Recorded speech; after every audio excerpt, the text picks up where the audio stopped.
देखिए माँ, आपका पुत्र स्वर्ग के निश्चित समय में ही लौट आया है।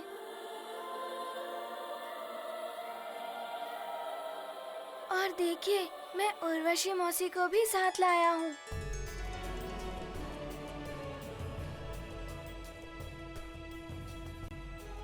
हनुमान, मेरे लाल।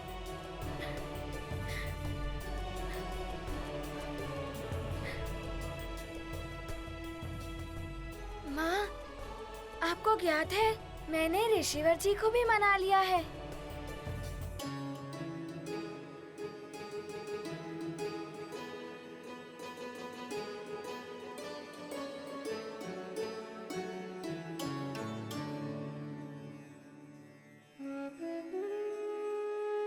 प्रणाम देवराज।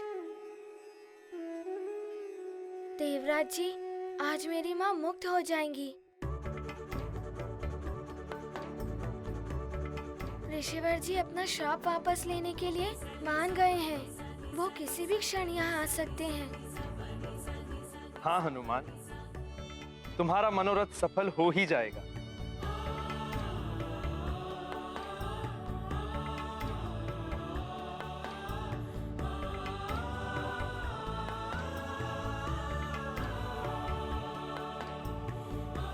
प्रणाम महारानी माँ।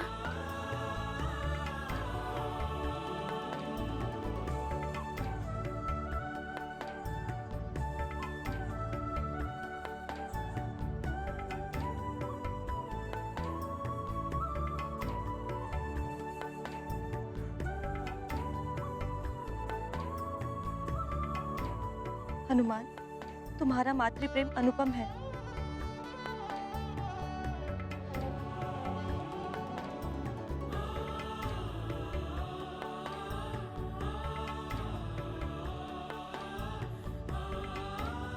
जयंत भैया,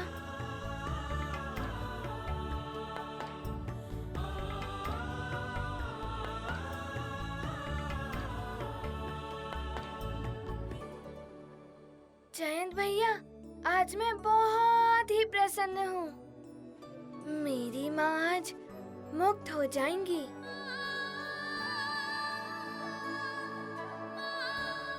हनुमान, तुम्हें प्रसन्न देख के हम सभी प्रसन्न हैं।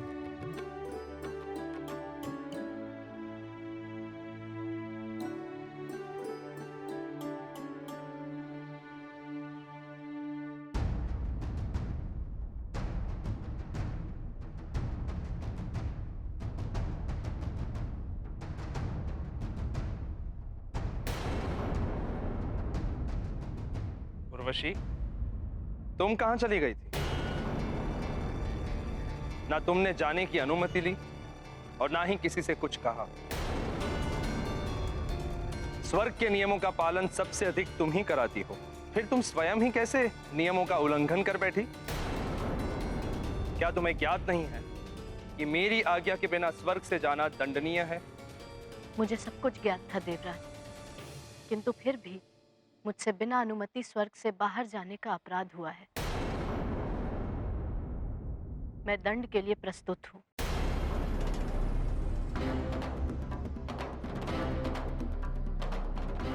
ये क्या करने लगी हैं उर्वशी जी? स्वयं तो संकट में पड़ेंगी ही, मुझे भी संकट में डाल देंगी। कदाचित वो भूल गई हैं, ऐसे अपराधों के लिए बहुत ही कठोर दंड दिया जाता है।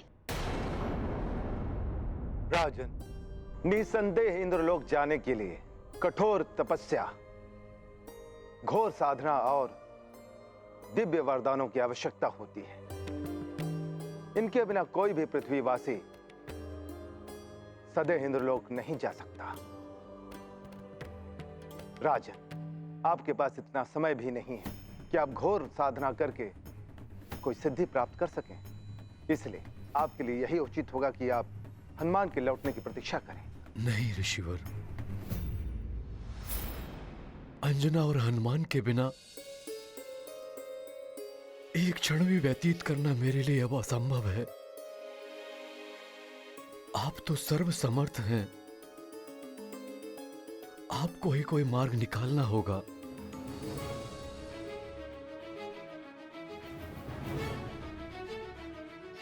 ऋषिवर, आप जो भी कहेंगे, जैसा भी बताएंगे मैं करूंगा, किंतु आप मुझे मेरी पत्नी और पुत्र से मिलवा दीजिए। यदि आत्महत्या अपराध ना होता तो मैं वो भी कर लेता, और अब तक मैं अपनी पत्नी और पुत्र के साथ होता। महाराज केसरी कहीं पुत्र और पत्नी के वियोग में कोई अधर्म न कर बैठे। हनुमान का कार्य तो पूरा हो चुका है, वो किसी भी बल आ सकते हैं, किंतु केसरी जी को भटकने से बचाना ही होगा। कुछ कीजिए ऋषिवर, कुछ कीजिए। आप अवश्य कोई मार्ग निकाल लेंगे।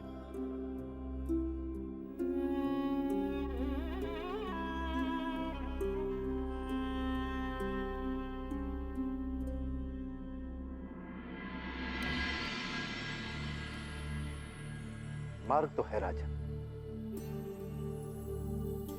किंतु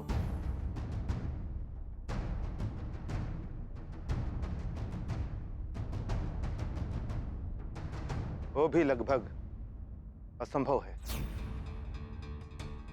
मैं संभव करूंगा। आप शीघ्र बताएं मुझे करना क्या होगा।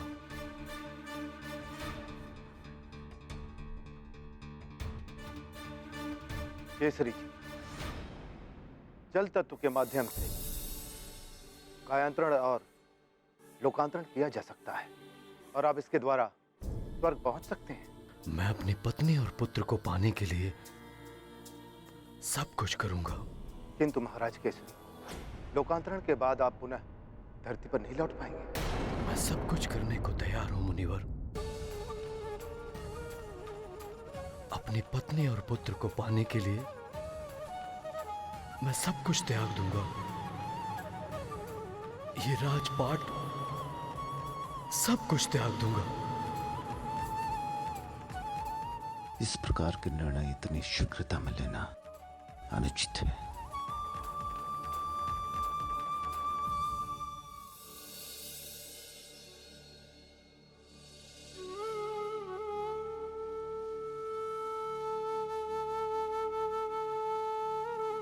ये लीजिए मंत्री जी, मेरा मुकुट। आज से आप लोग मिलकर ये राजपाट संभालिए। मंत्री जी, सुमेरु नदी के तट पर लोकांतरण यज्ञ की व्यवस्था कीजिए।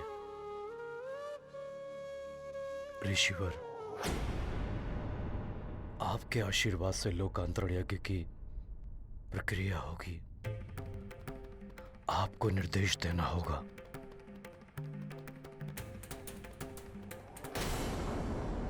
उर्वशी, क्या तुम्हें आभास है कि तुमने और भी कोई अपराध किया है? हाँ देवराज,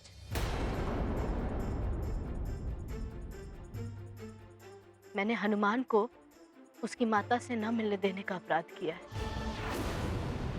बार बार इसके मार्ग में बाधा डालने और इसे संकट में फंसाने का अपराध किया है।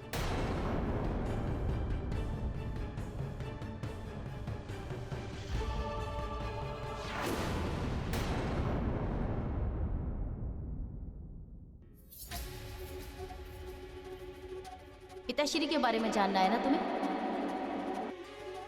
पिताश्री के सिंहासन पर बैठकर।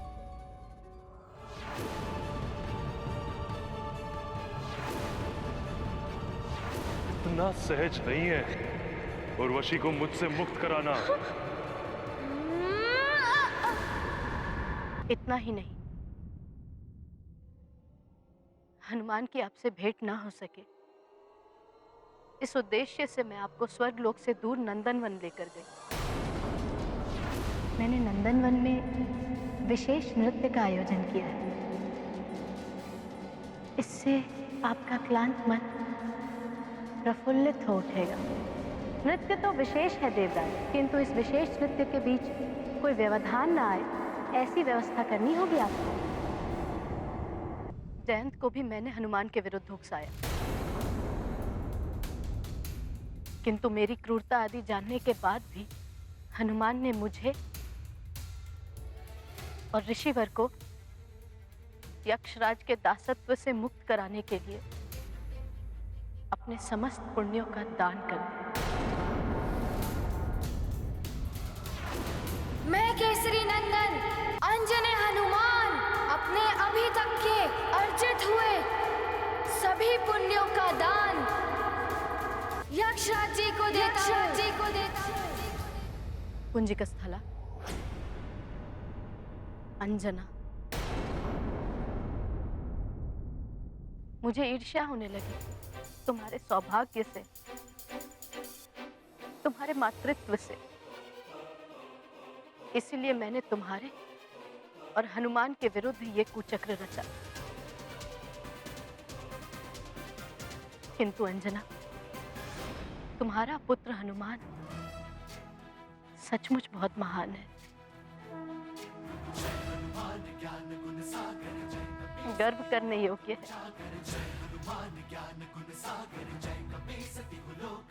इसने मेरे अंदर भी मातृत्व की भावना को जागृत कर दिया।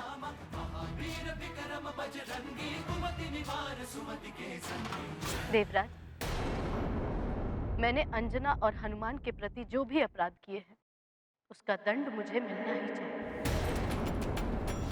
देवराज इंद्र, स्वर्गलोक में आपकी कोई प्रतीक्षा कर रहा है। स्वर्गलोक में जो आपकी प्रतीक्षा कर रहा है, यदि आप उसके वास्तविक रूप को पहचान लेंगे तो आपका जीवन सफल हो जाएगा। तुमने मुझे भी भटकाया है उर्वशी।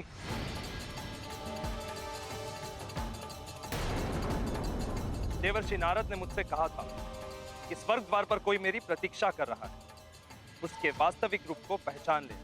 किंतु तुमने मुझे भटका दिया, जिसके कारण मैं ये जान ही नहीं पाया कि वो तुम्हारी सुंदरता के पीछे छुपे इस क्रूर रूप की ओर इंगित कर रहे थे, या हनुमान में छिपी मातृभक्ति के बारे में।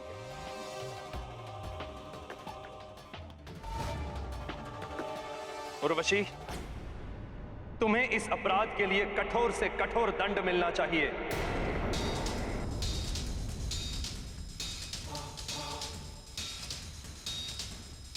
और तुम्हारे साथ साथ उन सभी को दंड मिलना चाहिए जिसने तुम्हारा साथ दिया था। जयंत, तुम्हें भी दंड भोगना होगा।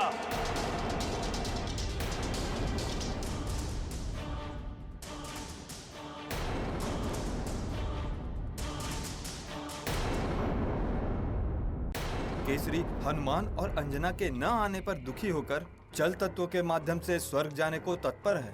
अति उत्तम, अति उत्तम। जल तत्व से लोकांतरण अर्थात कायांतरण। यदि किसी तरह हनुमान को स्वर्ग में ही रोक लिया गया तो केसरी का कायांतरण निश्चित है। ना पिता बचेगा और ना ही पुत्र हनुमान। सत्य है दशानन, केसरी के अंत का अर्थ है सुमेरु जैसे प्रभावशाली राज्य का अंत। मुझे तो प्रतीत हो रहा है उस वानर और नर रूपी नारायण दोनों के जीवन सूर्य का अस्त शीघ्र होने वाला है। महारानी माँ,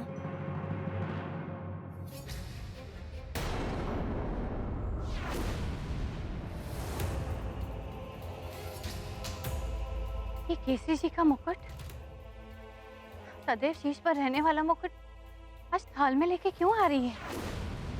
कहीं कोई अनर्थ?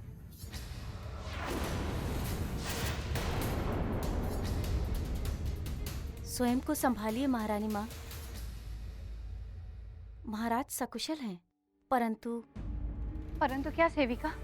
परंतु महाराज राजपाट त्याग कर सुमेरु नदी में लोकांतरण के लिए यज्ञ करने जा रहे हैं। लोकांतरण?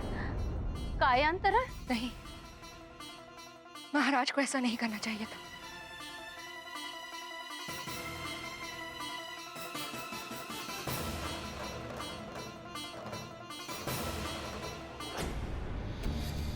क्षमा पिताश्री, मुझे तो ये सब उर्वशी जी ने सिखाया था कि मैं हनुमान को स्वर्ग के सिंहासन पर बैठने के लिए उकसाऊं। तुम कोई नन्हे बालक नहीं हो जयंत। तुम्हें और उर्वशी दोनों को ही दंडित किया जाएगा।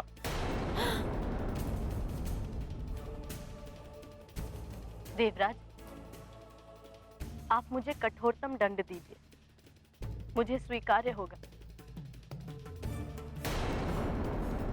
किंतु जयंत को तो मैंने ही उकसाया था। आप उसे कृपा कर क्षमा दान दे दीजिए देवराज। नहीं, तुम दोनों ने ही अक्षम्य अपराध किया है। तुम दोनों को ही दंड भोगना होगा।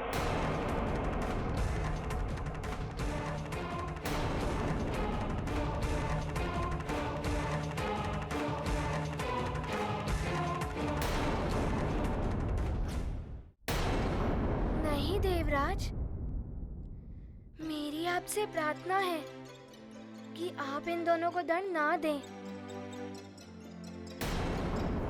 जयंत भैया भी मेरी भांति एक बालक ही हैं, और उर्वशी मौसी ने स्वयं ही अपनी भूल स्वीकार कर ली है।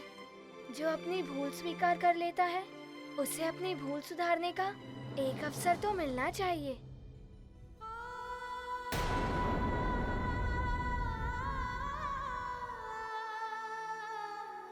हनुमान पुनः मुझे बचाने का यत्न कर रहा है और मैं हूँ कि अपनी भूल को स्वीकार करने का भी साहस नहीं जुटा पा रहा हूँ।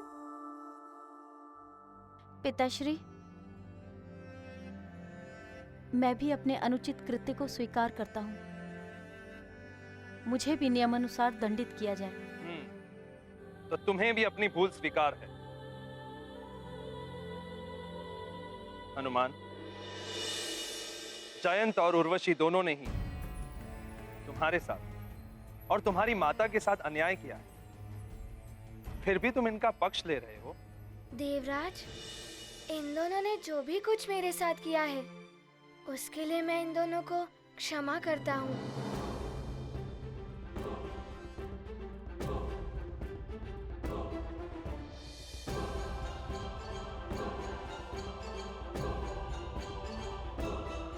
देवराज, मैं भी उर्वशी को उसके हर अन्याय के लिए क्षमा करती हूँ। मैं आपसे विनती करती हूँ, इन दोनों को कोई दंड मत दीजिए।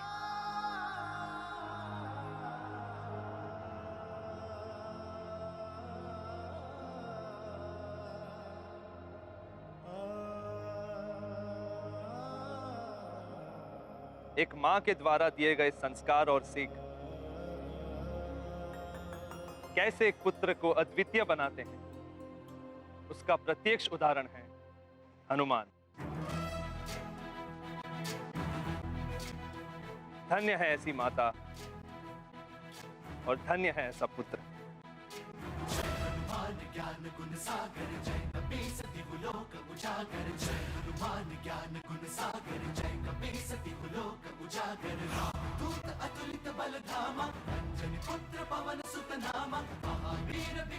उर्वशी,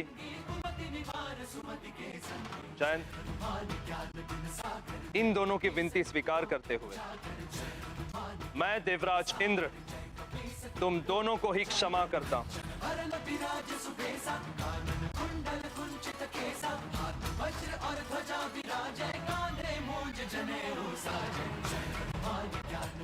ऋषिवर जी कहाँ रह गए? समय व्यतीत होता जा रहा है। मुझे माँ को लेकर जाना है सुमेरु। पिताश्री व्याकुल होंगे मेरी प्रतीक्षा में।